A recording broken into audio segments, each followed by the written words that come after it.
All set? Not yet. Okay.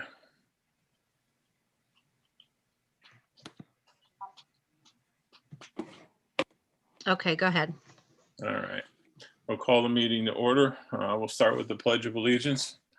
I pledge allegiance to the flag of the United States of America, to the republic for which it stands, one nation, under God, Indivisible, with liberty and justice for all. All right.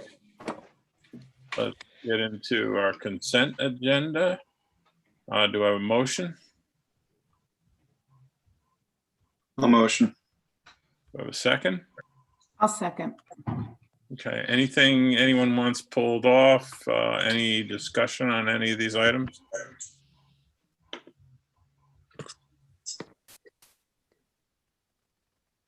Good. Okay, all in favor? Aye. Aye. Any against? Okay. All right, now we're gonna go to policy 101 or 0101, I guess it is. Do you want to take us through that? Yep, this is a new law that goes into effect on March 23rd, and it's assigning single occupancy bathrooms for all. So they will be labeled gender neutral and will have signage throughout our buildings. Okay, and originally we had two in there. One was Margot's. This is just Margot's, right? I mean, not just Margot's, but this was the. It's her, yeah, it's her reviewed policy, correct? Good. All right, and it says first reading. So we have to have a second reading done by the 23rd, or? Cheryl? You can choose to waive the second reading and go ahead and approve this policy now. Okay. And then I have the motion if you choose to do that, and I could read it out for you if you choose to do that. Choose to bypass the second reading and just move. Yep. Okay. Do you, Go ahead. Did you say- usually there's supposed to be a good reason why you bypass, otherwise, why have a second reading? Right. Well, is it mandatory that we have this policy in place by the time the law goes into effect? By the 23rd. So what is that?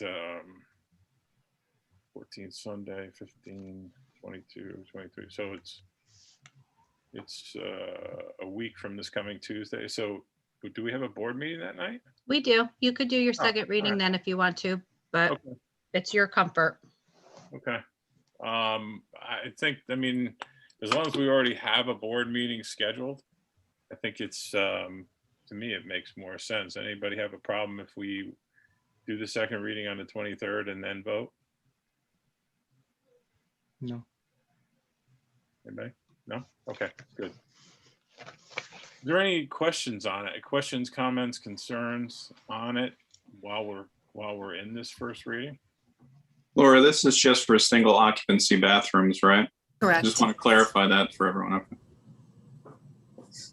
And being it's a state law that we must comply with, then it's there's really not much to discuss. Okay, all right, so we will, okay, so we will come back to this next week, just make sure that gets on the agenda, Cheryl. Yep. All right, budget development workshop.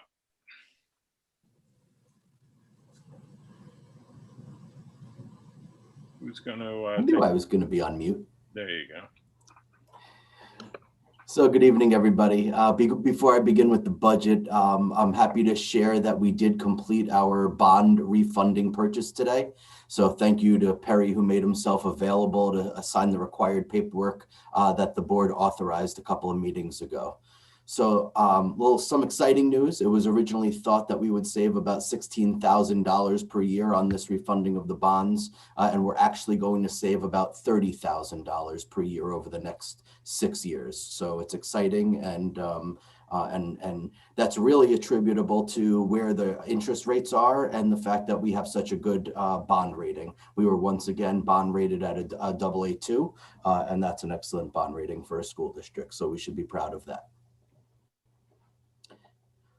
With regard to the budget in our presentation tonight. So you might have noted that in the administrative notes, there was some information there, and I'd say that it bears repeating. So in past years, we've provided the entire budget all at once for one board work session. And this year we've added departmental presentations and an additional board work session as well. So we hope that you found these additions useful, and as we continue on our budget development process this year, we'll be eager to hear your feedback on some of those changes that we've made along the way and what may be additionally useful.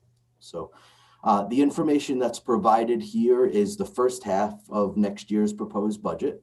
So I'm going to present that, and by present, really just kind of go through and allow you to answer some questions, have some questions answered and have discussion on it. We're still reviewing staffing possibilities. So staffing will be discussed at the second scheduled budget workshop, and that'll be at the next board meeting on the 23rd. There are some PDFs that were in your board packet, and there was actually also an Excel spreadsheet that has been requested in the past. So we hope that that's helpful. And I wanted to share with you that our current expenditures and encumbrances, we've shared them. But in a COVID year, I would say that our staffing patterns are much, much different. So we'd say don't make the mistake of putting too much stock in those numbers because like transportation, as an example, number one, we haven't made all that many payments. And number two, our transportation payments would be much different than they would be in a real year, as would sports related equipment and things like that. So COVID purchasing, I'd say, has caused some lines to be overspent and other lines to be significantly underspent. So we just can't rely on these expenditures as a good measure for next year's needs. So Hey, Brian, with that, Brian, yes. which are you going to go follow through the Excel spreadsheet or through the PDF file? Yep. So hold on one second.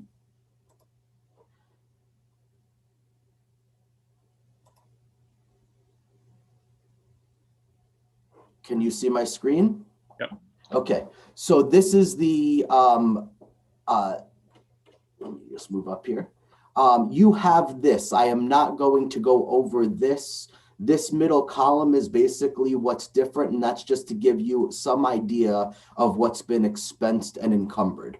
I am going to review the budget book document.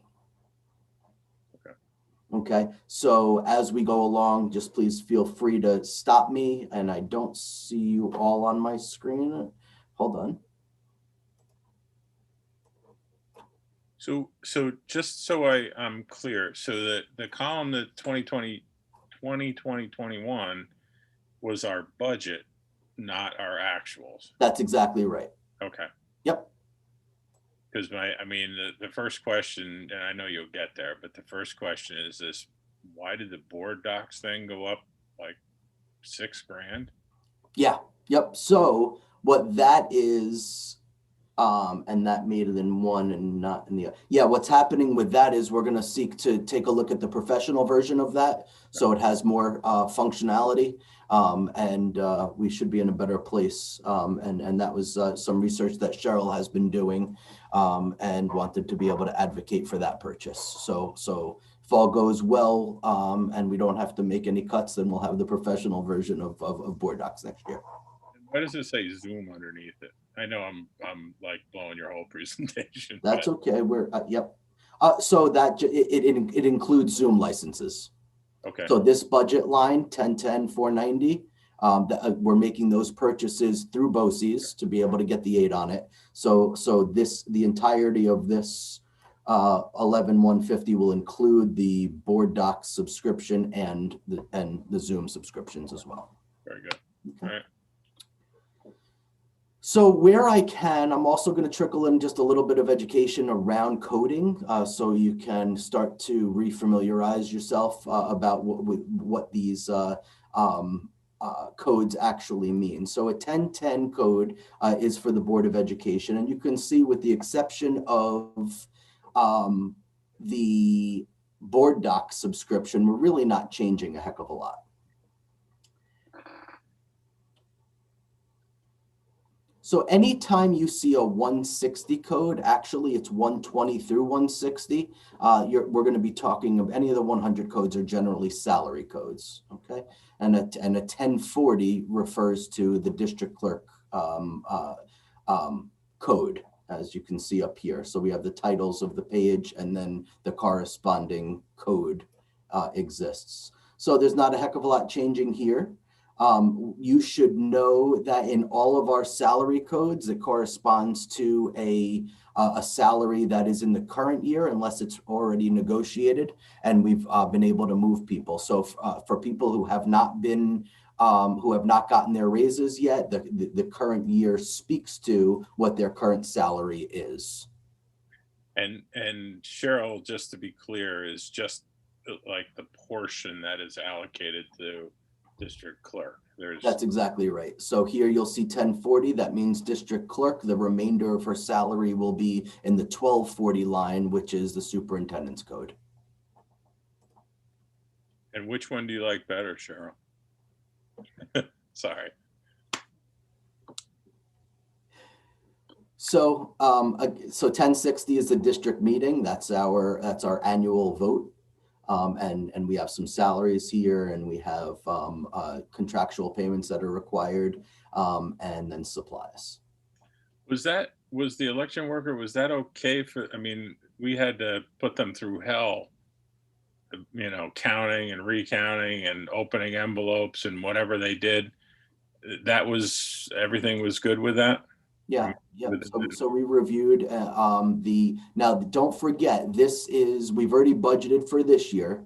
So this is for 21-22, and for 21-22, we're hoping that we're going to have a normal vote. Your mouth to God's ears. That's right. And this is just a summary page. So this is a summary page of the entirety of the Board of Education. So we've already seen those. Okay, so this is the 1240 code. There's the rest of Cheryl. And again, hundreds are salaries. And we know, and we talked about already, that getting some feedback. Oh, that's better. The salaries are from the previous year. So we have equipment that's budgeted. When you see a 200 code, that's equipment. 500 would correspond to a supply line, and 400 would correspond to a contractual line. Okay. So there's very little change here. Yep. In the superintendent equipment, and what's an example of that? Just computer or printer? Or? That's exactly right. So if Laura's laptop goes bad, we're gonna have to buy a new one, and we would take it from this line. Okay. And that's the summary on central administration or the superintendent's office. And again, the intent here is to be able to pull from, we're going to do half of our budget now, and then half of the budget on the next at the next board meeting. So this is it's only 80% of my salary here, because the other 20%, because I supervise transportation, and we want to make sure that we get all of our transportation aid. The other 20% of my salary is in transportation. And the same is true, you'll see some, and you'll see it more when we get to the 5500 codes, but we also take a piece of the salary of each of our secretarial players in each of the buildings, because they work on transportation as well. So we're able to get some aid on that. So 400 code we talked about is contractual. So what happens in contractual, there are all different kinds of association dues. There are conferences for the entirety of the business office of late that hasn't been spent. Staff development, we have our finance manager subscriptions. This is supposed to say asset management services. And so you know that we have to take careful and pay careful attention to our assets, and we audit them each year. So this is for our asset management services, and all that information appears on the end of the year financials. We have a continuing disclosure requirement, and that's for our investors. So there's a document that's created once a year by our financial advisor with my help. And that just goes out to our investors, and so they know how our current finances are. Our point of sale system for Meals Plus, our 403B support fees, so tax sheltered annuity. We have a vendor for that, as does every school district. ACA Affordable Care Act reporting requires us to spend some money, as does some financial consultant spends. So the Section 125 reimbursement services, that's to be able to deduct. I'm trying to think of the best way to say this. So we have the ability to deduct pre-tax on a flexible spending account basis for our employees. And that's a contractual benefit that we do. And there's a service that we use to help us out with that. And that is all of the business office contractual line. You can see that there's a zero add on that. Our BOCES services that we go to for the business office. So we have our high-speed internet access. And when you see these on this column right here, this corresponds to BOCES COSER numbers. So more helpful for us than for you, but we know how to be able to look at the bill as a result of seeing this here. So you'll remember that we've shared that we like to use BOCES as much as possible. So we do use BOCES for our actuarial services. There's an approved vendor through there. Our EDOC, you'll remember that we received several $100,000 of grant monies in order to be able to file, get rid of our hard paper file room. And all of that has been updated and uploaded electronically. So we have a service and we pay for upkeep of files. Questar 3 is a support service for state aid planning that we belong to, and that's a cost for us as well, and we pay through that for that through BOCES. And the business office supplies and materials are $22.80 and also unchanged. 1320 corresponds to auditing. So we have our claims auditor. This is her salary from this year. This is her projected entire salary based on the general number of hours that she works and based on this year. And then this is our external auditor. So we pay about somewhere between $20,000 and $22,000 a year generally for our external auditing, which is a requirement. One of the things that we're anticipating in next year is that we're going to need a single audit. And you need an additional audit when you get more than $750,000 from federal funds. So between all of our title grants and all of the new aid that we're going to get from our cafeteria fund, we're anticipating that we'll have an additional audit next year. And this includes that scope. Now, every 5 years, we have to go out for RFP for a new audit, and that's coming up this year. So we will be reconvening our audit committee to take a look at RFP responses to decide what we want to be able to do, if we want to stick with our current auditors, or if we feel like there's, after interviews, there's additionally impressive auditors out there and we want to make a shift. Brian, the IT audit, that's not covered under this number, right? Yeah, so the IT audit was free. And the reason why the IT audit was free is because that came from the Office of the State Comptroller. Okay. Now, there is some discussion, I know, about the thought of maybe doing an additional audit within our IT funds for our own, within our IT department for our own doing. And if that's the case, that would come out of the 2630 code, which is technology, not from here. It's because it's not a financial audit. So again, 100 codes are salaries, and these are salaried positions. And it's also this 1325 here is the treasurer function. Not much has changed here. So 1330 is tax collector. So you see that very little has changed. And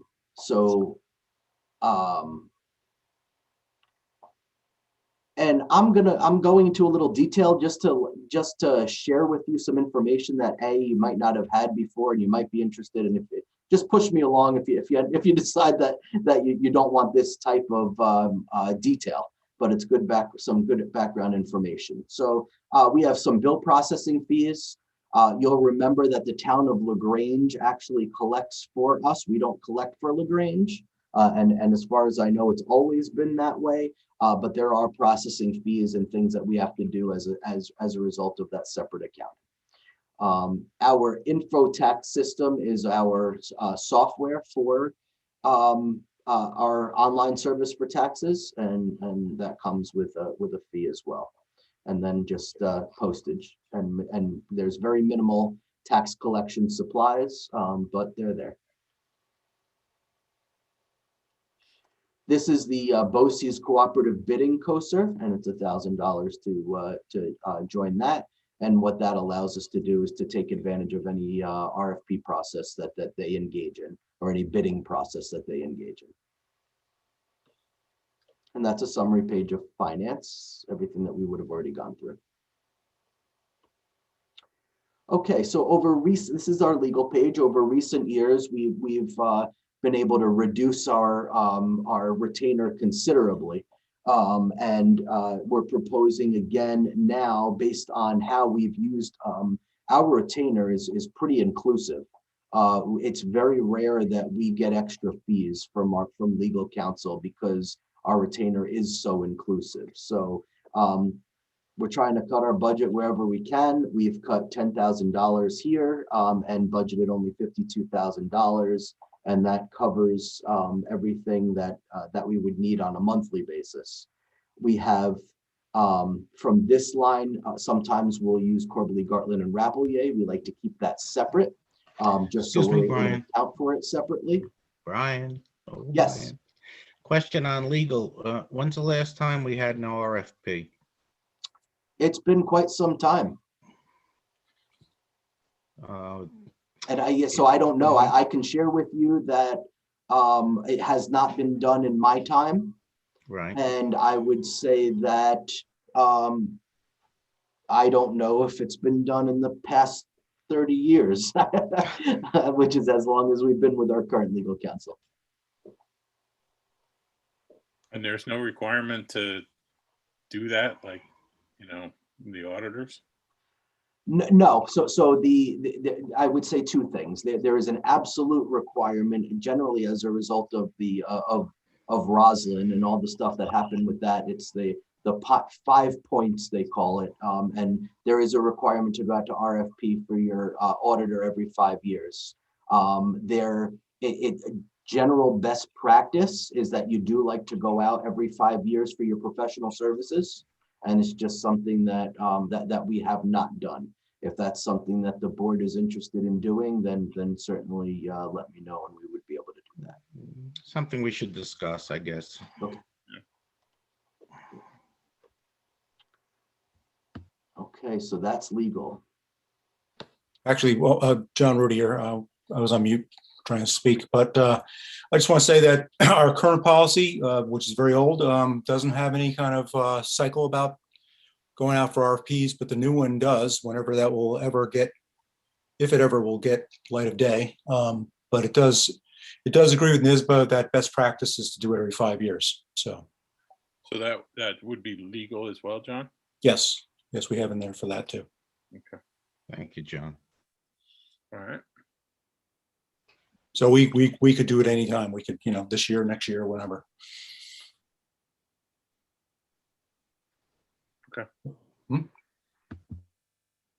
Okay, so the 1430s are about personnel, and here these are all hiring costs, not all, but it's all HR related in this code. And you'll see this is where we do a lot of our advertising, a lot of our any investigations that we have to do through BOCES. So again, 490 is a BOCES code. GCN, our Global Compliance Network, and that's our mandated training that many of you are actually familiar with because you've done trainings on it before.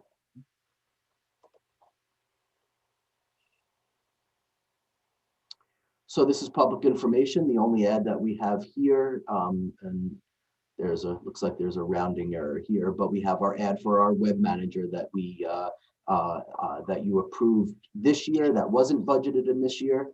So we're budgeting for it in full for next. And then of course, Blackboard, again, doing everything that we can out of BOCES in order to be able to get our aid.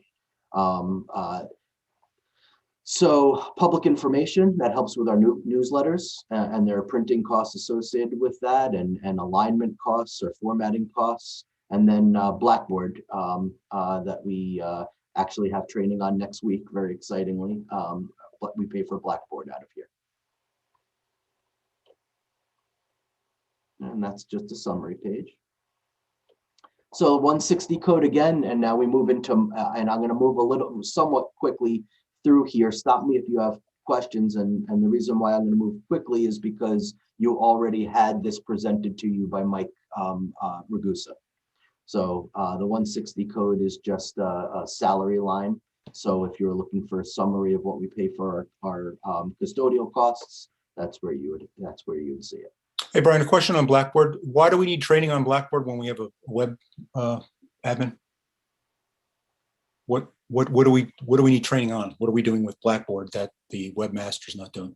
Yeah, so the exciting thing about Blackboard is it's not just about our website. It's also about the ability to push out all different kinds of alert. You'll remember in the past we had Alert Now, and now School Messenger. So it includes that service. So it's training for all of that. So as of when? When did that start? I'm sorry. When did that start? We've been running both of our programs concurrently. So in order to be able to get us up online, so we're ready to go at any time now. So shouldn't there be a savings of ditching the other service? Hold on. Brian, how long have we been doubling the both of them, School Messenger and Blackboard, that we're paying for two services? Right, that's what I'm trying to ask. That'll be something I'll have to get back to you on.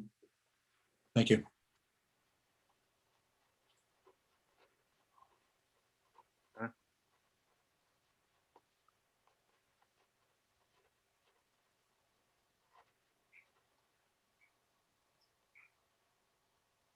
There's a tremendous amount of stuff that's available in Blackboard. I don't know if they're different. I know some of them are different packages, like you buy Blackboard this and Blackboard that, but you can post lessons, you can take homework, it's actually a really good, at least my experience with it.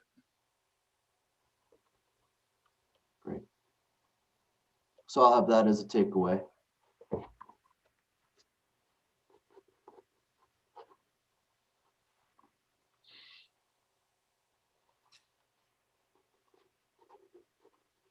So these, just to be clear, these are the same numbers that Mike showed us? They are. I'm not positive. So that's, I don't want to say unequivocally we didn't change any after the fact. So as an example, So I know we changed we wanted to go down to 235 a gallon on gas and oil, and with that spike, we went back up to 250, and we just said it's not smart to go down that far. So that's one example of something that changed, and I just don't want to misrepresent and say that nothing changed. I think Mike actually, if I remember right, Mike was showing it going back to the higher level, higher rate, I should say. Okay, so maybe we got to it before that presentation. So nothing changed here in these salary codes. These are for custodial overtime and summer help and substitutes. Brian, can you scroll back up to the games, the $8,000 for the events and games? So does that just carry over for the next year? That just goes into surplus if we didn't use that because there were no games? That's exactly right. Okay. Thanks. Sure. And so, for me to be clearer, Paul, so what happens is any amount of money that we didn't spend this year as a result of COVID, that's going to be a fund balance management thing, so the board is going to have the opportunity to decide how it wants to allocate that. Does it want to bring it back to offset taxes in the ensuing year? Do you want to put it in a reserve in the ensuing year? So those are conversations that we'll have later on. Okay, thank you. Sure. So these are things that Mike already shared, I'm sure. So Brian, for all the various costs that we've added this year, we're assuming life is back to normal for September or not? So there are additional staffing recommendations that you're going to see, but it's generally going to be around special ed ads. There'll be a few conversations that we've had that we want to do, but in general terms, we are not budgeting for the extra COVID staff that we've needed to add. Those additional 7+ are not in the budget. Okay. So again, you've seen this. Are there any questions on building maintenance?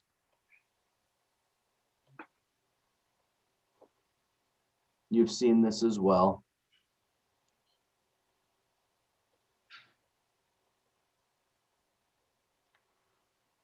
So something like this, this would just mean that we've reviewed our bills and we're not getting charged at the rates that we used to be. So we want to make sure that we're not collecting money from our taxpayers that we don't need. So there's a reduction there.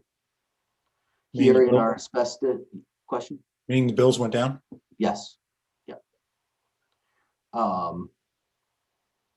In our asbestos, we went down here a little bit because what we had hoped to do was be able to do a little bit more of asbestos reduction on hand because we have some trained folks that are able to do it. But in reality, it just doesn't happen that way because it's just it's too costly. So we're not doing it. So we're taking the money out. And you can see we went down in vehicle repair about $2,000 here as well. We don't anticipate anything or much changing in grounds maintenance over a normal year.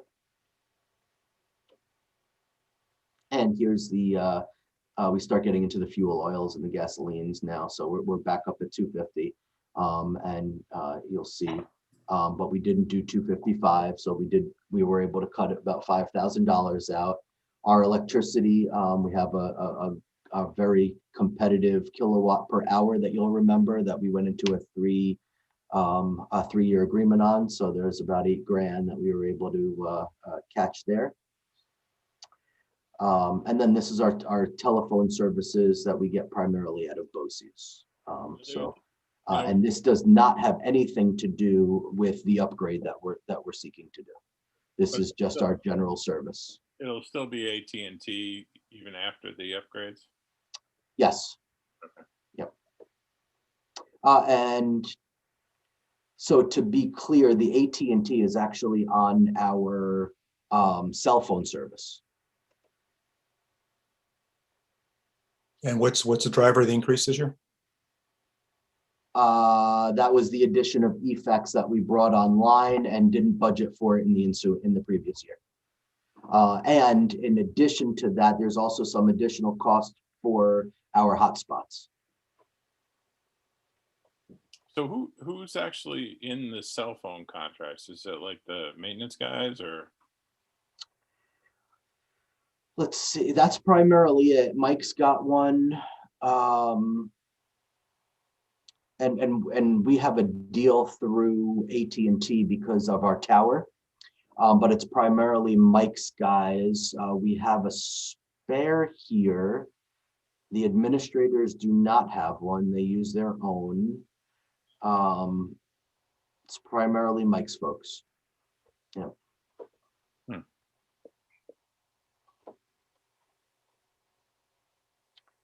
All right. What was the driver of the second phone grouping?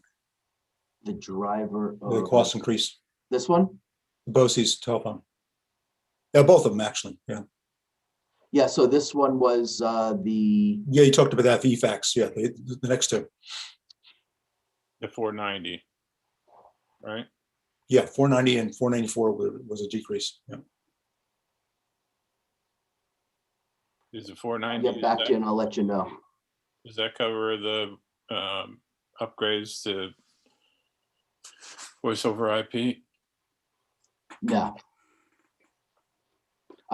It covers voice over IP. It doesn't, it will not include the upgrades. Okay. That's going to be more of a hardware maintenance thing. In our 494 here, there's a huge reduction, and that's just because New York State created another code for safety, and that's 1622. We have to report how we spend our money. You'll note the name. It's called an ST3, and that's our end of the year report. So now we make sure that whatever we spend on safety is in the right spot. So you'll see it on an ensuing page. 31 grand here. We oftentimes spend every bit of that. That's custodial supplies. And now we move into maintenance. Now, why are they broken out? Because didn't we have some, oh, maybe they were capital things like the sprayers and stuff were not, I don't see those here. Are they in like the capital budget or capital line items? Nope, that would be purchased out of here. And in some instances, depending on how costly they are, we may even purchase them out of an equipment code. So we may choose to purchase them out of this code, like we would our floor fans, to be able to capitalize them. Yeah, Put them on our inventory. that's what I meant. That's what I meant. Thanks. Sure.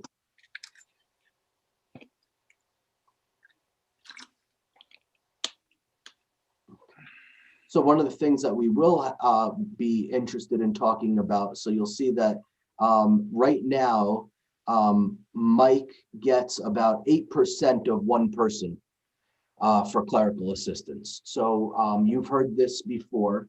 One of the things, to the extent that we're able to get into the budget, that we will likely be recommending is that we have additional clerical support. We have one person in 4 different departments. The technology department and PPS and food service and operations and maintenance. And it really is, it's an untenable position, and it's challenging for those who who administer those departments as well. So to the extent that we can afford to reorganize, there will likely be a recommendation about that.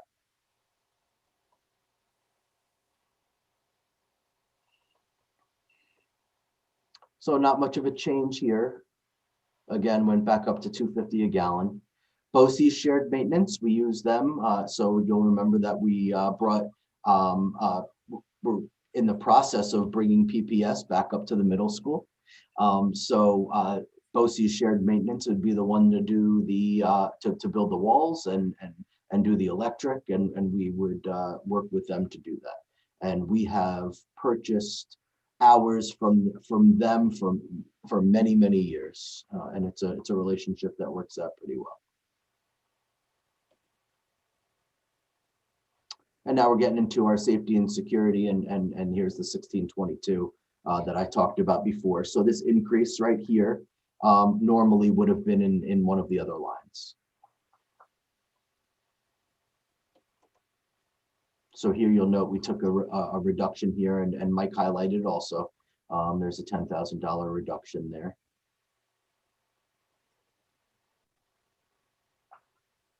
So central services like printing.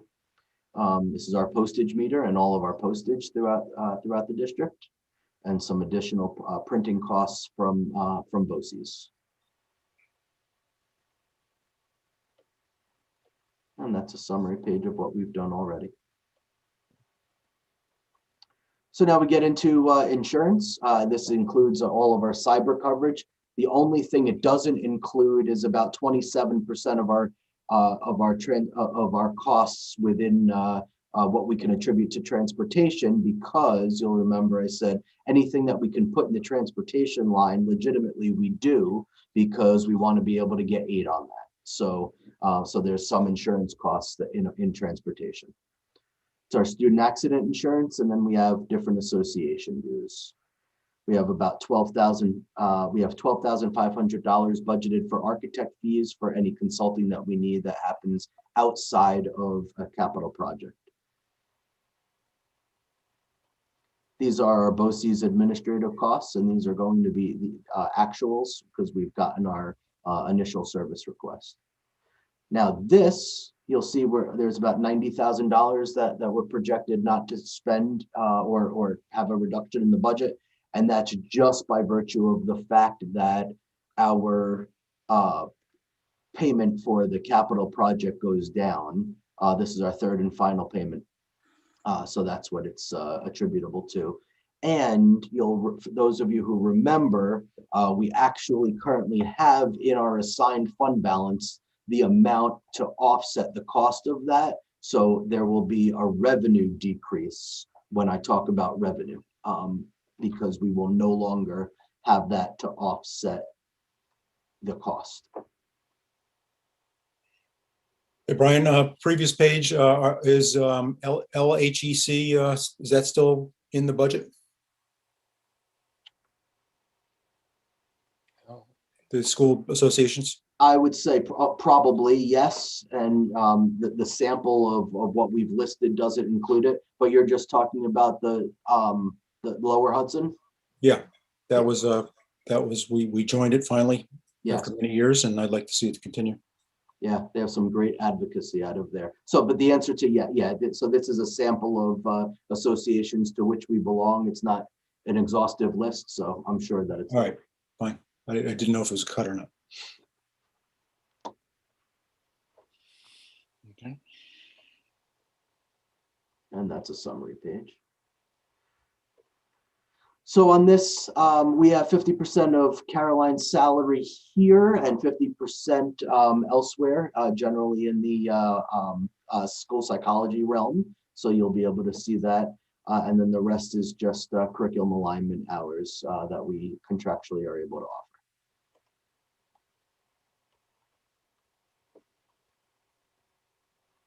These are all professional development codes.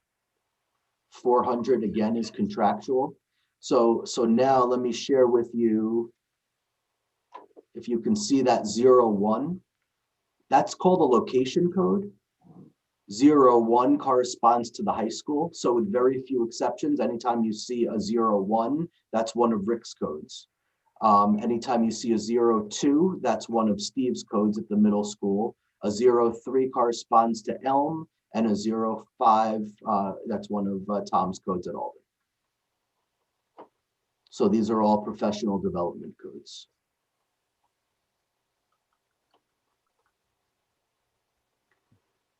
Now, a lot of our professional development that Caroline gets is through BOCES, or at least some of it anyway. So these are all BOCES costs. So this is the school improvement COSR. And that's something that every school district in Dutchess County belongs to. And it allows us to be able to have access to all the professional development that BOCES offers. And then there's a nominal amount for district-wide curriculum supplies. Most of the supplies for curriculum are actually in the building codes. So again, 150 codes are salary codes, and a 2020 is an administrative code. So administrative salary, this would be our building level folks and our and their secretaries. So obviously the big delta here is the difference between what was Karen Ferguson's salary and Mike. So that certainly helped out our budget quite a bit.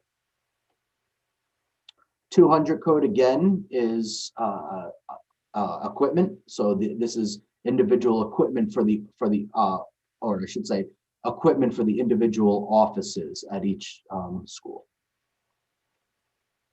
Separate and distinct from student equipment. There's $1,200 of contractual funds for each of the principals. And that's remained unchanged over many years. Professional development, frankly, only gets more expensive. So over time, we're going to want to be looking at increasing that as well. So this is all, again, 490 is BOCES. So this is, and we're looking at different costs for printed materials.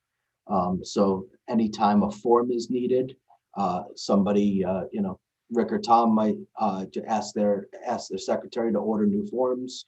This is where the money would come from. Office supplies and materials.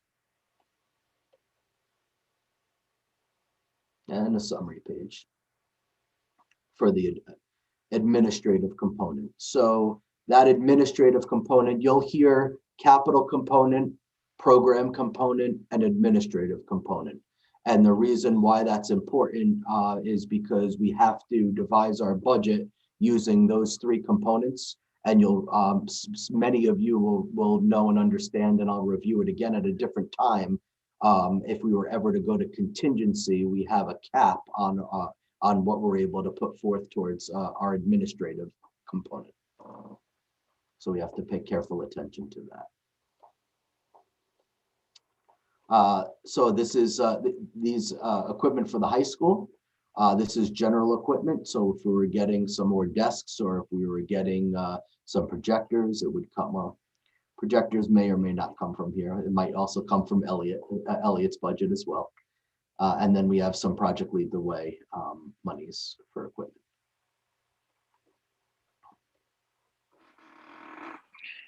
And these are just equipment lines that have stayed flat.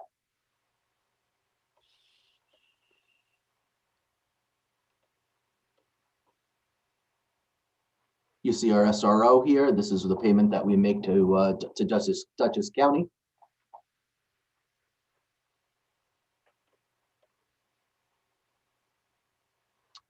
And contractual seems obvious, but perhaps not. Anytime we have to contract with an outside agency or contract with somebody, it would generally come out of a 400 code.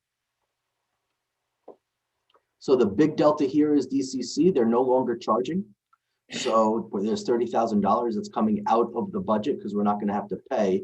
But remember, with DCC, there was always a revenue against it. So whatever we budgeted, we were able to collect monies from them as well. So we would pay them and then they would pay us for allowing the course to happen.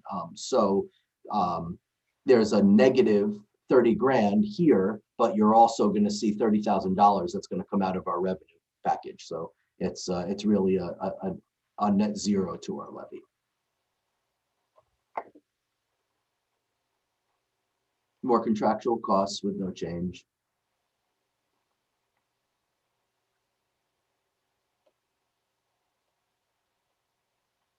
So textbooks.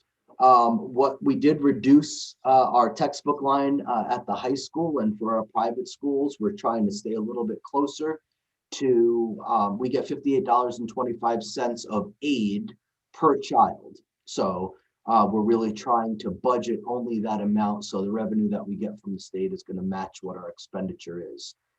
So there's always conversations that happen with the principals around what textbooks we need. They do their own planning over a multi-year on a multi-year basis. So they know what they're going to be needing. And then there are some times where we're in a position where we're able to buy a year ahead if we didn't spend on all the textbook money from a previous year. So that happens also. But these will generally mirror the approximations of how much aid that we would get in the ensuing year for that expenditure. Have we switched from paper to electronic? Yes, so in many different ways, and if any of the program leaders wants to speak to that, that's great. But what I'll share with you from a budgeting perspective is we are permitted to purchase that licensure out of our textbook code and get our textbook aid for it. So even if it were true that when we do that, we still pay for it out of the textbook code. I was wondering if we're generally saving money by going to electronic, or it's a wash. I'd say it's probably a wash, because typically what happens is you still, Rick and Caroline and Tom, feel free to chime in, but I think in what I've seen and when I've seen the requisitions come through is that it's generally a package deal. You buy the book and then they'll give you 5 years of subscription service with that book. So the kids have the hard copy text, but then they're able to access it online. So if you have a learner who prefers to have the textbook in front of him or her, then that's preferable for them.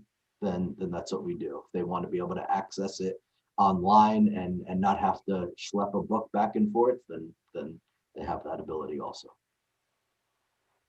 So we buy a certain set of textbooks, or we buy a small amount for students that prefer paper? Yeah, from what I've seen come in, we generally do a classroom set.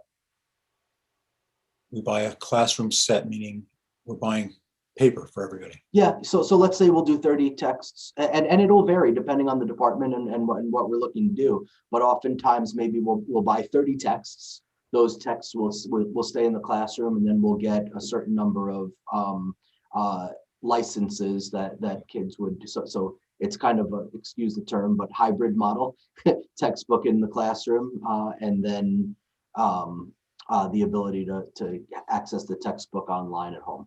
So what has happened for the past year regarding textbooks, hard paper versus online? How have we get textbooks to students? We actually did have textbook pickup days where there were supplies and materials that students would need that they were able to pick up. Mhm. The teachers were able to arrange them in sections. So if you had a particular class, you knew you had to pick up a particular text. We do also have to purchase a certain amount of physical textbooks for students who have a copy of class textbooks at home as well as an accommodation. Yep. But with many, like Brian was saying, with many of our textbook series, you're purchasing relatively close to the same price, if not the same price, whether it's an online version of the text or it's a physical text. And in some cases, purchasing the physical text also gives you the rights for, however many years, 5 years, say, to those online texts as well. So it doesn't have to be one or the other in all cases. Sometimes you can include the electronic or the digital text as well. All right, thanks. So in these BOCES services, this is generally, this is a program code. And then this is a BOCES code. And then anytime you see I shouldn't say anytime. I think it's true that I can say anytime. Remember, this was a location code. So an 06 is generally a private school. cost because we don't have our 06 within our location code. So we pay Cap Region BOCES a fee in order to be able to do some services with private school textbooks. This BOCES COSER is our arts and ed COSER, and there's what that ends up doing is it makes a lot of our field trips aidable because we run it through BOCES. So whether it be field trips or whether it be Scholastic Art Awards or NISMA costs or things like that, we end up getting aid on it by virtue of going through the BOCES Arts and Ed COSER. And then this is our Science 21 costs. And then the rest are supplies.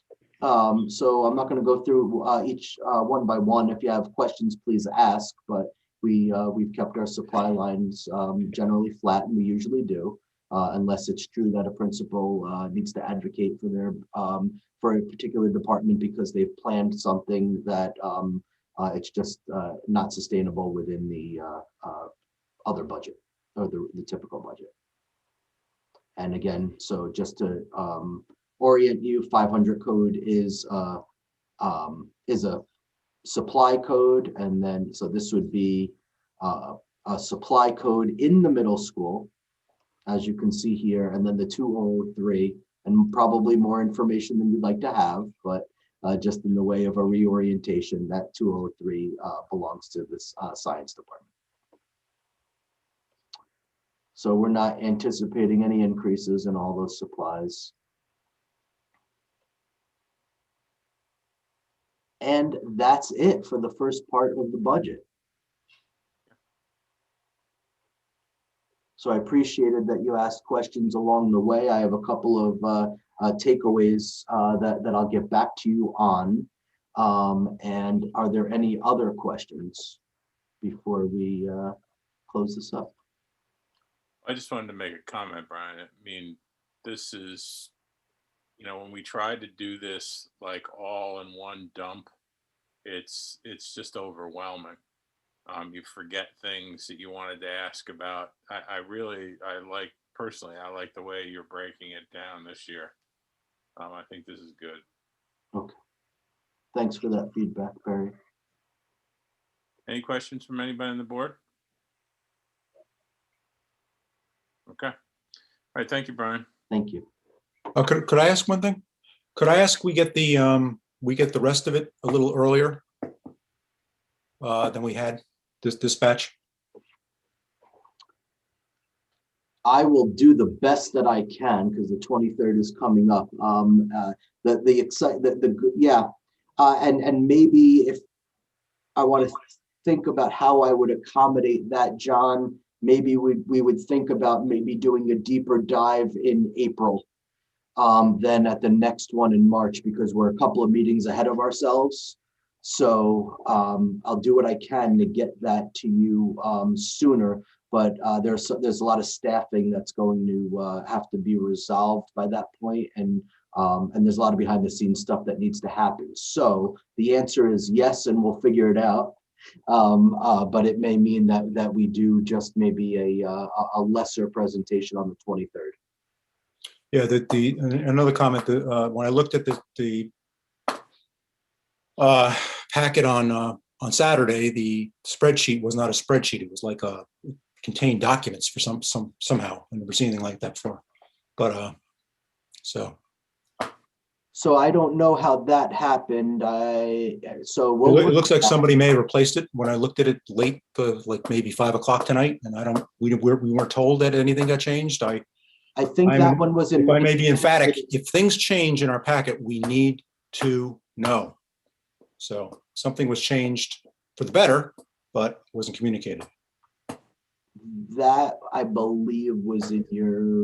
It was in administrative content and not in the public portion of it. But I don't know that for sure. But in any case, I'll make sure you get an Excel version of that first piece. Yep. Thank you.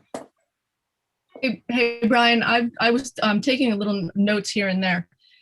Going back to maintenance, you had mentioned that there's a maintenance staff or a clerical person that's doing 4 different jobs. Is that right? Is there, why, like, why is that? Why don't we have more than one person doing 4 jobs? Yeah, so, and just to be clear, I wouldn't say that she's doing 4 jobs. I would say that she's in 4 departments and it's challenging Okay. for sure. So as much as we would like it, we here in Millbrook would never be able to be in a position where, well, I shouldn't say never. Why say never? But it would be rare for us to think that, or challenging for us to think here that we would have one clerical person for food service, one clerical for operations and maintenance, one for technology, and another one for PPS, PPS or curriculum and instruction. But it is a true statement to say that that one person is indeed in those 4 areas. So to the extent that we're able to get something in the budget to relieve that position and make us ultimately more efficient, we really do need to do that. So thanks for noticing that. Yeah, no, I mean, that completely makes sense to do something like that. I mean, that just sounds like a lot of work for one person to work in 4 different departments. Yep. So yeah, let's definitely look into something like that. Yep, thanks for that support. Okay. Thank you, everybody. All right. 2 things. So we move on to the board president, vice president report. I mean, there's really 2 things. One is I think we now have the offline replay to watch from this past weekend. It came out earlier today, so hopefully you all got it. And I think we have till like Friday end of day to do it. I don't understand that, but at least we can hopefully get to it now. So I think it's important that we all try to get through that. And then the team that's actually working on the timeline and specifics, I don't know if you guys are going to brief us later, but that's all I have for this week. Anything, Howard? No, I don't have anything this week. Okay. Laura, you want to do the superintendent's report? Sure. Good evening, everybody. Good morning. Good evening, board and community. It's been a long few weeks, so excuse me for that. I have a lot to share and a lot of wonderings too. So I'll start with just our COVID-19 update. At this time, we have 24 active cases and 4 presumptive positive cases. We had a report today, so that made 24. These individuals who are presumptive positives are individuals, they were deemed close contacts of a case and are symptomatic but preferred not to test. There is no way of determining exactly where or when transmission occurred. Our contact tracing led to us to sports, travel teams, childcare, and small and large gatherings. Regardless of where and when transmission happened, what is really important for us all to keep in mind is that we're still in a pandemic, and we as a community need to keep each other safe and healthy by strictly adhering to the safety protocols set by the local and state health departments. We here in district experienced an outbreak that consumed our team of nurses and our administrative team's time and energy. It required close to 30 individuals to isolate and numerous people to quarantine. It delayed our fall 2 sports. And in an effort to stop the spread, we made the very difficult decision to go fully remote for our middle school and high school for an extended period of time. As many, I am disappointed, I'm saddened, and I'm frustrated that the spread of the novel coronavirus has negatively impacted our ability to have in-person learning and to launch our fall 2 sports. I look forward to resetting and once again looking to the future. The near future is March 15th, when we anticipate restarting our hybrid in middle school and high school and are able to open our doors once again to our in-person learners. Also in the near future, our fall 2 sports, and we look to the board for direction. We fully understand that this is a very difficult decision to make, particularly because of the COVID-19 storm that we all just weathered. Before discussing fall 2 sports, I'd like to provide the board with an overview of the fall 2 sports and the plan for testing athletes, which may be helpful in setting our direction. So as a reminder, Fall 2 sports includes varsity cheerleading, varsity boys cross country, varsity girls cross country, varsity and JV boys soccer, varsity and JV girls soccer, and varsity and JV volleyball. If we're able to move forward with Fall 2 sports, we'd also like to launch modified sports, which will include cross country, soccer, and volleyball. We won't be able to run teams, but there'll be plenty of time for these athletes to practice. Unfortunately, due to low numbers of participants, we are not able to safely field a team for the 2021 Fall 2 varsity 8-man football season. I know it's not the same, but football players can still register for other sports such as cross country and soccer. Are there any questions so far?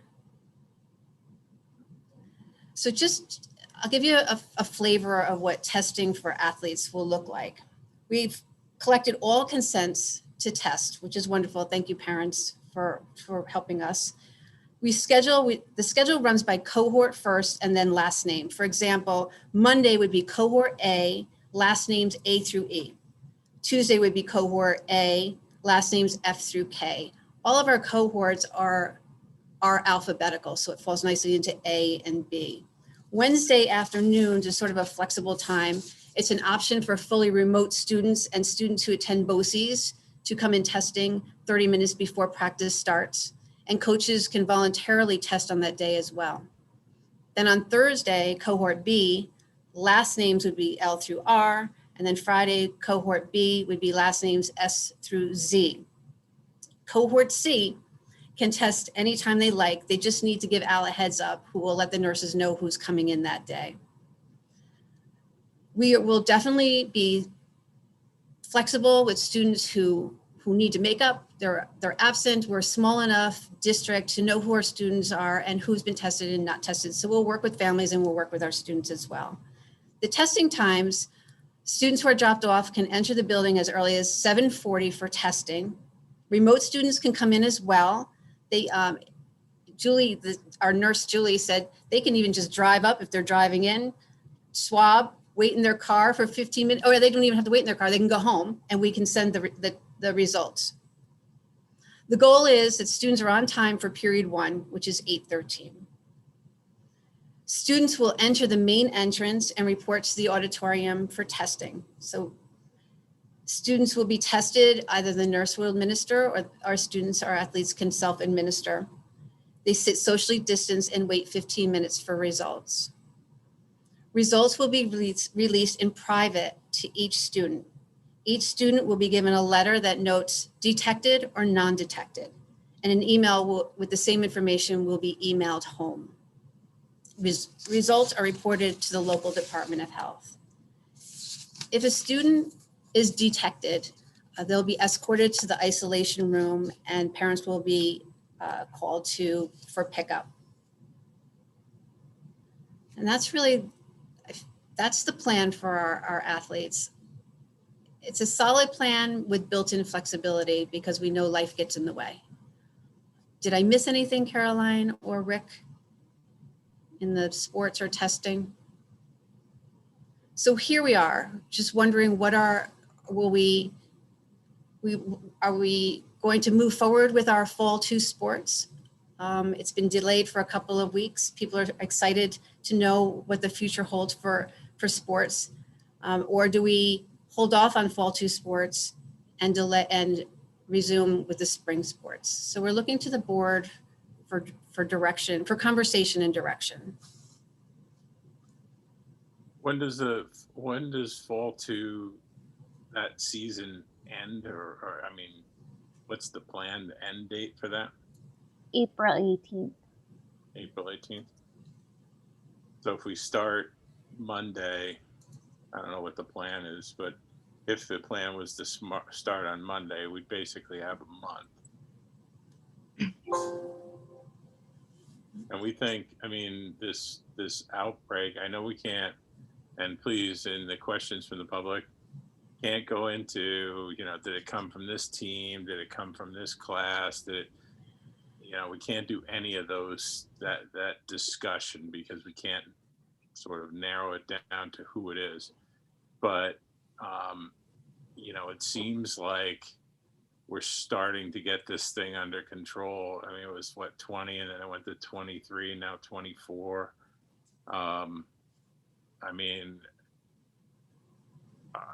To me, it would make more sense to, if we only have a month of the schedule, it would make more sense to just hold on it.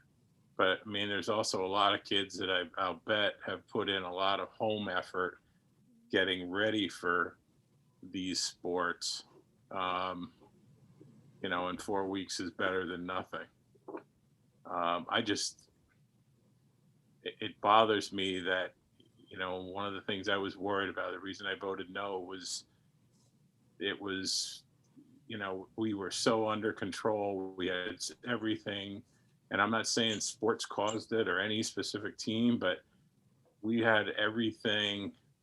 We had never closed the building. We had never had to, quarantine a whole class. And then we move forward with sports. And again, I'm not saying that sports caused it, but suddenly we've got, 20 some odd active COVID tests. So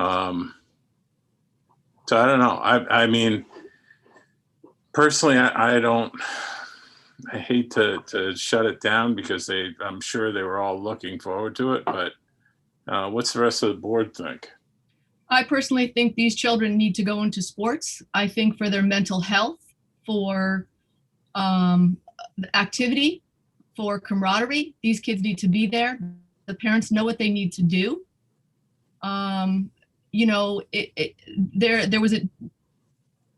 These kids need to do it. The parents will know what to do. We've just gone through something. Hopefully they're going to be more vigilant, some of them. I am 100% for putting these kids back out there. I don't see, there's too many downfalls not to, especially for the mental health of these kids. I mean, this is going on how long now? There's no sports for them, or very little sports for them. They had just the one, they had the basketball season, and what else was the winter one that they were able to do? My vote is 100% get these kids out there. I mean, even if it's for 3 weeks, they're out there. They're doing something. They need to do this. Yeah, I agree with Claudia. I think it's, I think the parents and the students that want to do it, I think they know the risks.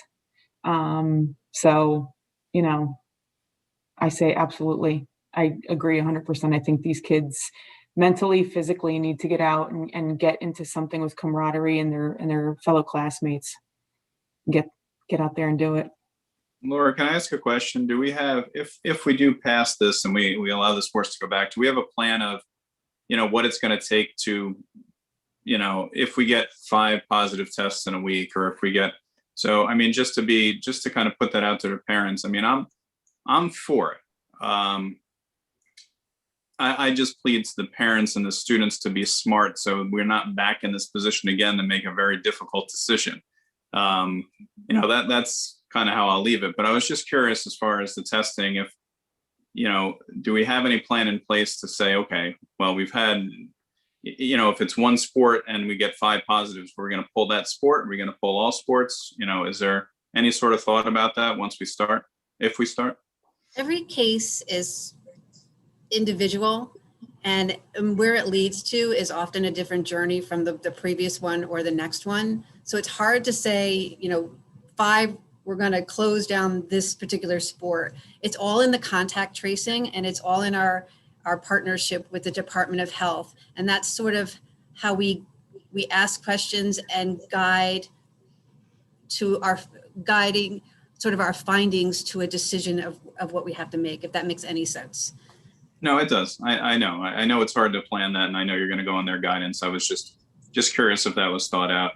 And I just don't want to jeopardize the next, schedule of sporting events after this. So that's my vote.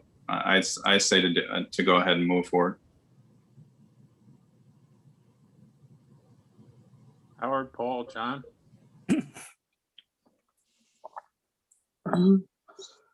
I would say, My opinion is it's a decision that a student and family needs to make, and along with our health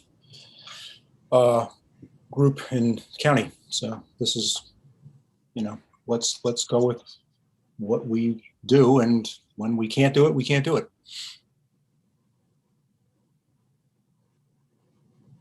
Paul, Howard? Paul, you want to go? Well, I was going to let you go since you're a little more experienced. I don't know. I'm not going to say older. Anyway, I'm a big proponent of sports. I did it all my life. I coached for years. I'm an athletic director. I just, I would love to see the kids play. And I don't think it's necessarily what happens on the court or on the field. If they're taking the right precautions and doing what they're supposed to be doing with the mask, and the masks are a pain. I go to every practice down where I am every day, coaches reinforcing kids. It's a pain, but it does work. When you mask up, it does work. We're all not vaccinated yet. This is not going to change overnight. You have to comply. And again, we went through 3 or 4 months ago what you all just went through. We went through up here 2 weeks ago. What Laura and her team lived through, it's hard to call people and say and have those conversations with contact tracing. It's not pleasant. It's not. And the thing is not about blame. It's about, if we're going to allow certain restrictions to be pushed, then as a school community, we got to look out for each other. And having house parties and doing stuff like that is not looking out for each other. And it's not the right thing to do for our kids. See, everybody's coming to us to approve this now. We'll approve it. Everybody else should do their part. And step up to the plate and be safe and keep our kids safe. So I'm totally for it, as long as we're all in it as a community. That means the school, the parents, all of us, people that work there, employees, custodians, everybody. Because it is an effort. It really is an effort. And I want to see the kids out there. Claudia and Jennifer, I couldn't agree with you more with the social emotional piece. To see kids out there and smile, laugh, and run, it's incredible. And it should happen. Just a quick question for Caroline or Al. With football, so we've gone down from regular football over the past 4 years to 8-man football down to nothing. And the reason for not doing football in fall season 2 is lack of participation, or just why aren't we fielding a team? That's disappointing. Yeah, it is lack of participation. And we will seek to potentially merge with another school district for next year to try and drive the numbers back up to be able to make that possible. But with COVID restrictions and whatnot, that was not something that, many programs are doing at this point. Yeah, you also have to have somebody to compete against. So if it's not going to be other teams, but listen, the outlet is track, whatever the outlet might be, it's something. They're stretching, they're running, they're breathing, they're out exhaling, and of course their masks are on, but I think it's great. So I want to support moving in the direction of having a sports go for fall season 2, and hopefully it's spring. Howard? All right. Thank you, Paul. I couldn't agree with you more. But I do want to say this to our fellow parents. As a parent myself and of an 11th grader, it's up to us as parents to make sure that this works. It's not up to, if we get sloppy, and if the students they're kids, and kids don't always think the smartest thing to do. If they're affecting not only themselves and the sports, but they're affecting the entire district. And just try to remember, let's think twice before we do something that that isn't the smartest thing to do. So yes, I support moving forward with the sports. So have we published something that says, here's behaviors that we saw, whether they had related to sports or not, that just can't continue? I mean, the worst thing in the world would be to, start sports on Monday, and a week later we've got, 10 more cases or 20 more cases, and we're pulling the season again. I mean, there has to be behavior that was identified someplace, because I don't believe coincidence says you go from 1 or 2 to 20 some odd cases and, basically overnight within a week. So I'm hoping, I still am not convinced the message we're sending is the right message. But we need to do something different to make sure we have a different outcome and not just go, yeah, let's go play sports, run around, have get together, sit in the same, all this stuff.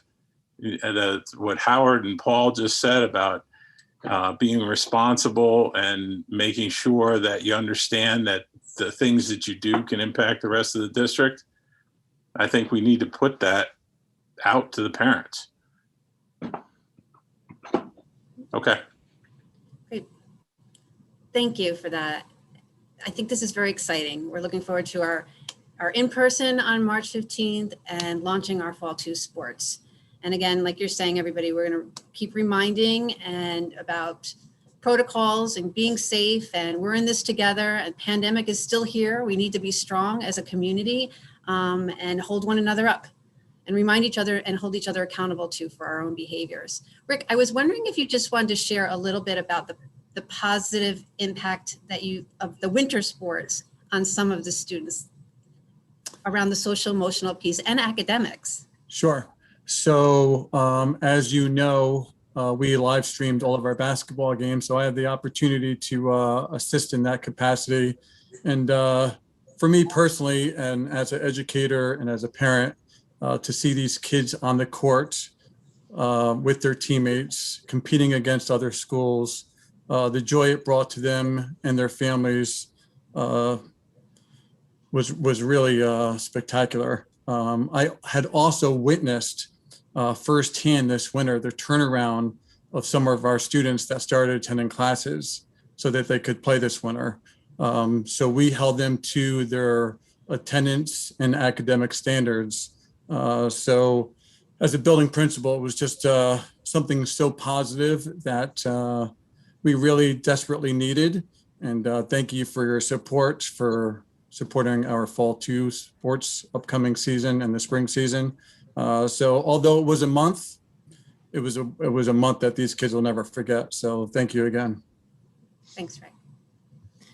So now that we've explored the short term. Laura, hang on a second, sorry. And that, just everything that Rick just said is exactly why these kids need to be in sports. So Rick, thank you so much for saying that. So we've spoken about the near future, and now we need to look towards the long-term future. And our long-term goal is to be back full blazer and in the September 2021 school year. And so moving towards that, we'd like to propose a phase 3 to the board. We are fully committed to increasing our in-person learning. Our original hybrid was the best that was out there at the time, but now with changing guidance, vaccinations, and evolving mitigation practices, we're confident that we can grow our hybrid to include more in-person learning in a safe manner. If this is the direction the board would like to take, we will develop a detailed action plan for the March 23rd board meeting with the goal of launching this expansion near the start of the 4th quarter. So just also wanted to open that up for discussion and direction on possibly growing our hybrid with the full intent of moving towards full in-person in September.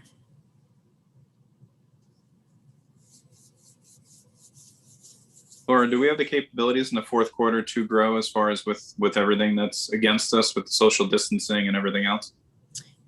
Yes, we've been in conversation with the Department of Health and our union here in working on social distancing and mitigations that we can put in place. We're also working with transportation and seeing what we can have in place, as well as an increase in students on a bus. And so there are a lot of considerations that we need to take into account, but feel that we'll be able to land in a good place that will equal the increase of in-person learners.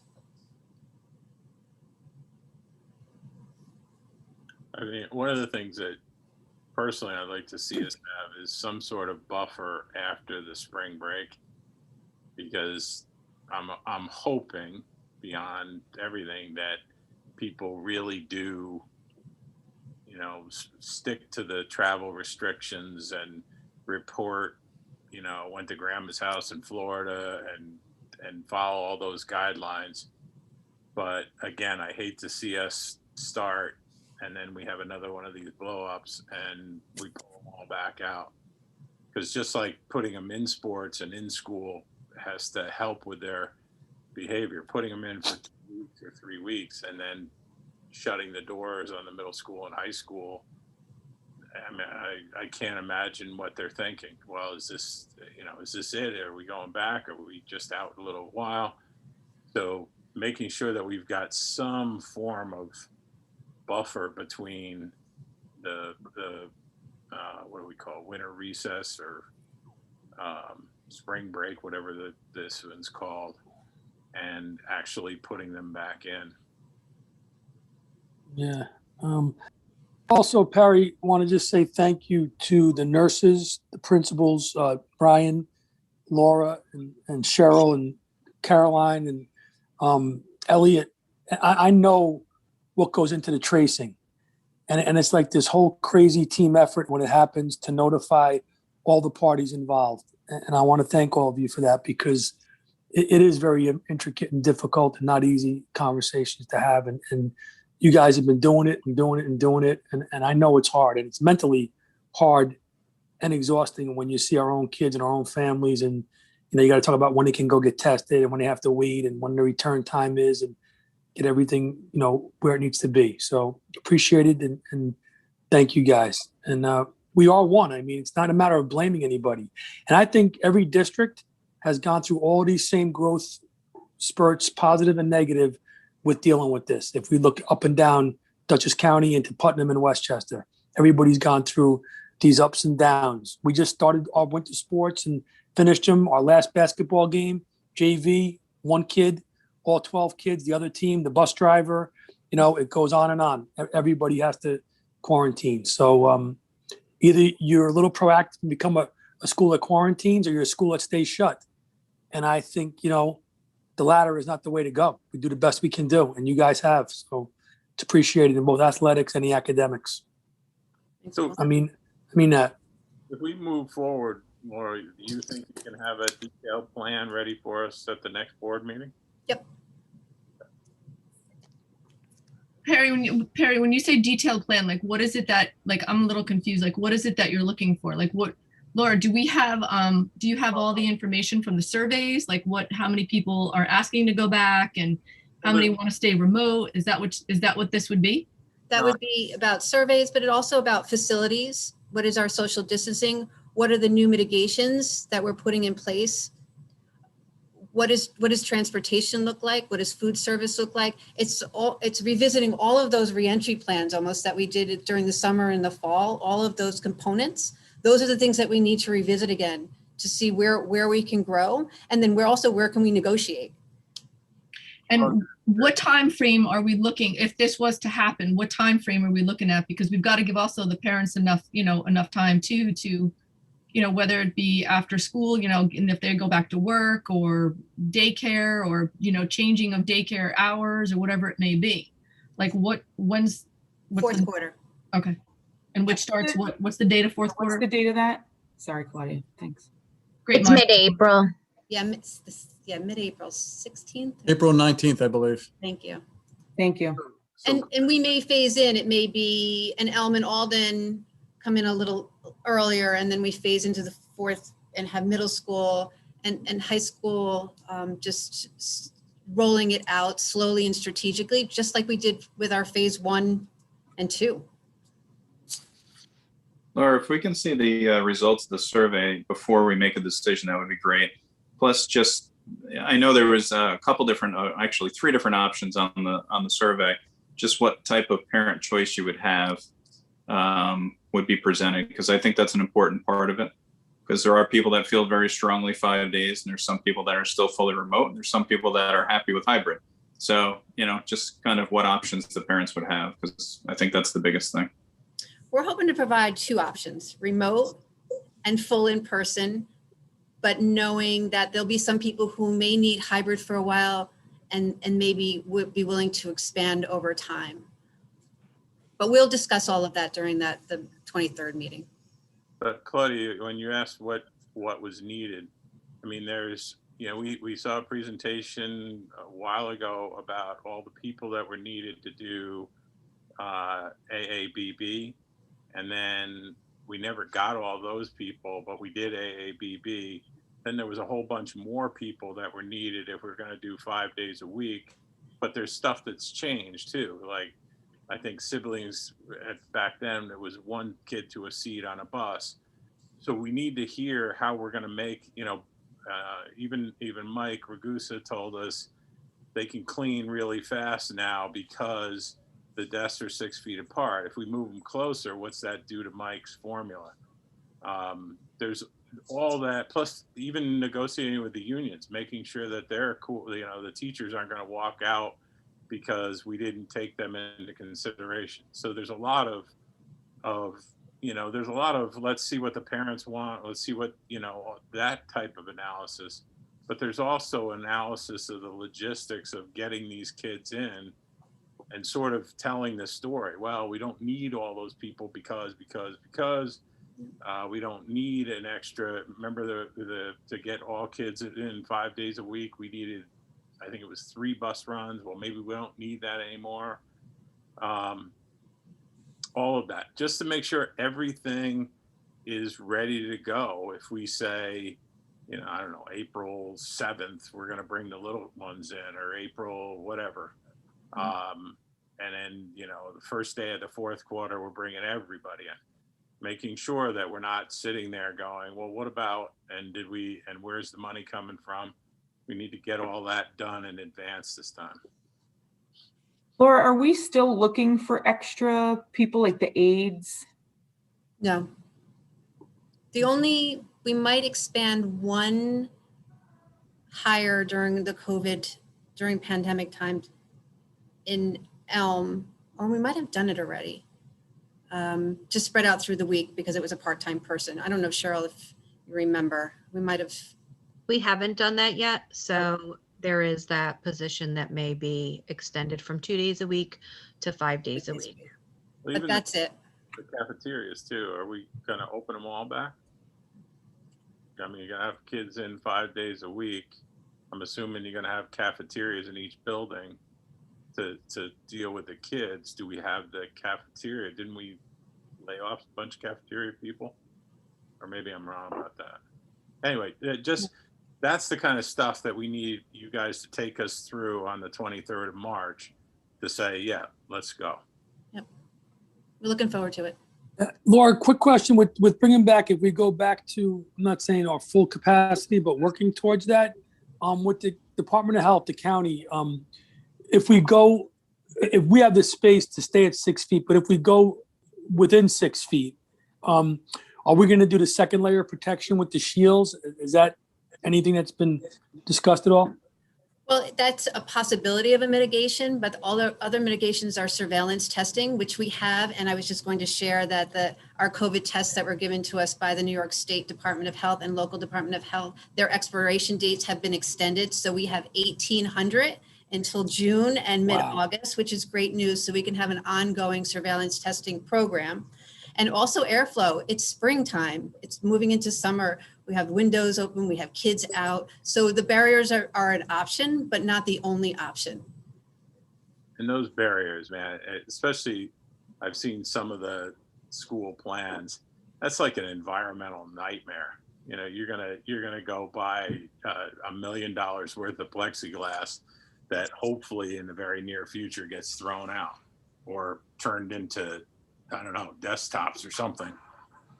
But anyway, that's, if we can go through that stuff on the 23rd, I think it's 20. Can I ask her, when was the survey done that was cited?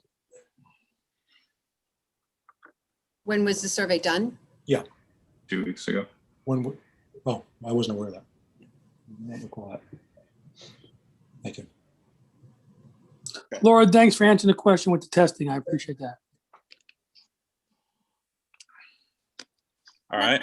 Anything else? That's all I have. Looking to the future. We're all looking to the future. So, All right. thank you. All right, so questions from the public. So we have one from Elaine Knapp. Is there a way to get more in-person learning before the fourth quarter begins? If no, would the K2 go back 5 days a week in the fourth quarter? I know you addressed it, but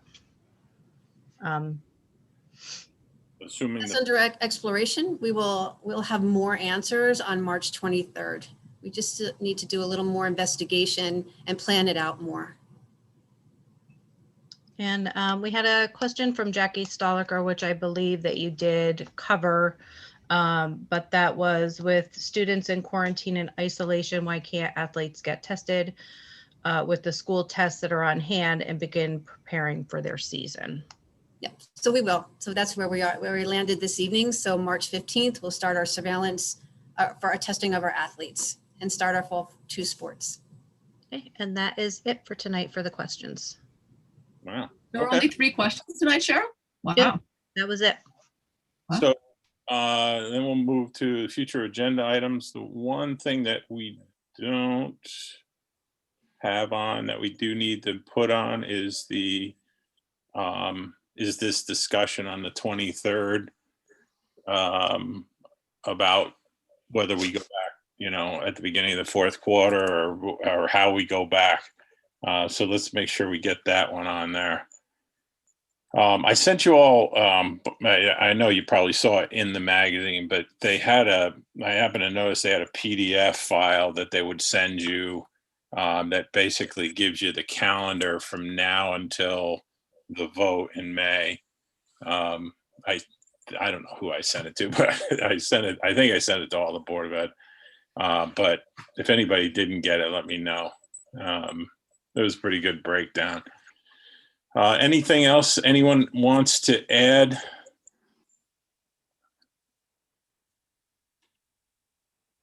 Okay. Yeah, we moved Probably in the future, I'd say I think we last talked about a long-term fiscal plan a couple of years ago. And I think we said that now is a good time to be cracking that open when we're doing some budgeting stuff. So it'd be nice to kind of see what's going on there. But I understand time is tough with some of the meetings. So where you can work, I think we probably have time in April, John.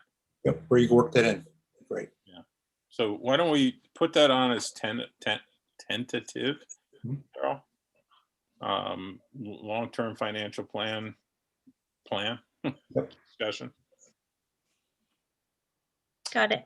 All right. I don't think there was any clarifications needed. No. All right. Consideration for an executive session. Do I have a motion? So move. So a second? With pleasure. Any discussion? All right. All in favor? Aye. Any Aye. against? Okay.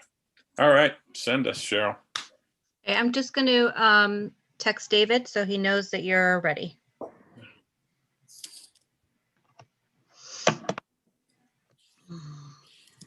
Ahead of schedule. I know, way ahead. You guys threw me really off this time. I was gonna point that out, and then I said no need to. Feeling a little, Want to I am jinx it, Barry? super impressed. I might. Wow. Never know. Zoom could crash, and we could be stuck. Let's This not, is a record, 8:38. let's not tempt it.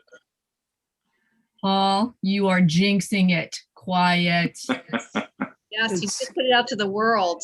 Laura, It's- he did it. He doomed us. We're doomed. Yeah. You're going to be the last one to leave tonight, Paul. Okay. I think it's scary when you and Jen are asking the same question simultaneously. That's Great minds Yeah. think alike, Paul. Great minds. See them? yes. If you see breakout room 1, please ignore it.